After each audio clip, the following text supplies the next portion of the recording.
Hi there, house guests. Caitlin's dad here. I apologize for just having pictures. Never thought we'd be on YouTube. Okay, let's dive in. First, you need to pick a location for your floating wall, and then mark out your measurements just as I did. Here, I cut 2x2s down to 12-inch pieces each and screwed them into the wall on all four corners to use as cleats. Be sure to screw into as many wall studs as possible without compromising the layout. Using drywall anchors to supplement should be just fine. So here I have some 2x6s cut down to size and screwed them onto the cleats to set the frame.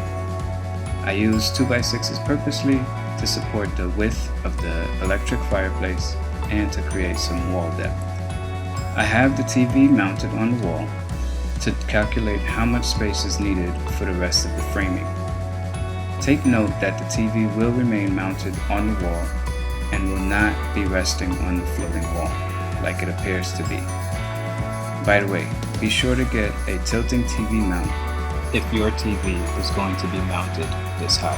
As you can see, I framed around the TV, the soundbar, and added a border for the electric fireplace, still using 2x6s. The framing is just being screwed onto the existing framing and not on the wall.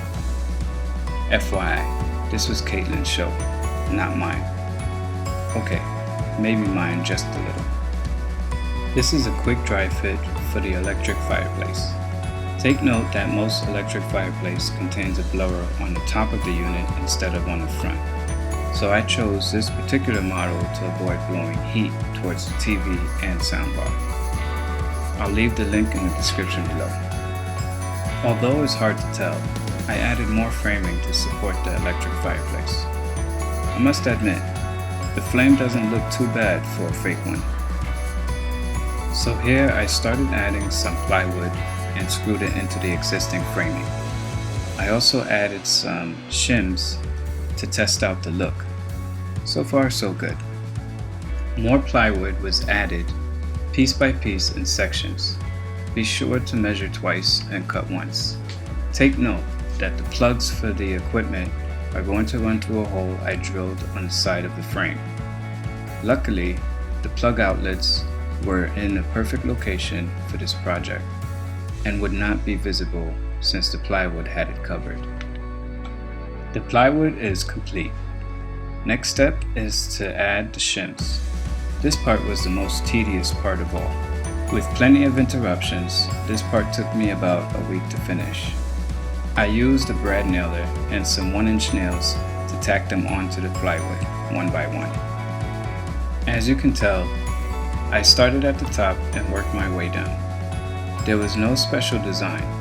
I did the first row going in one direction and the next row going in the opposite direction. That was the pattern I followed all the way down.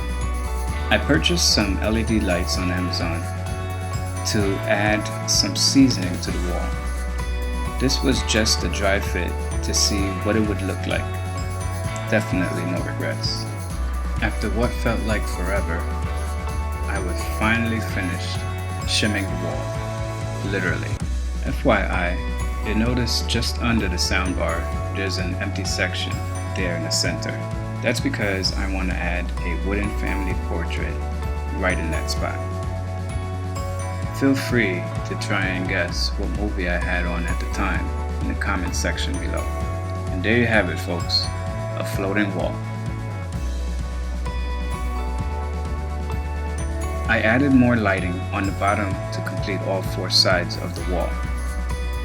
To get the effect that Caitlin demonstrated earlier, all you need is to set a routine with your smart home hub, a smart plug for the LEDs, and a smart switch for the lights in that room. Then you'll be able to get your smart home hub to set the mood. Are you confident enough to tackle this project? Be sure to let me know your thoughts in the comment sections below. And please, don't forget to subscribe so that you can get access to more how-tos. If you like this video, be sure to give me a thumbs up. We'll see you on the next video.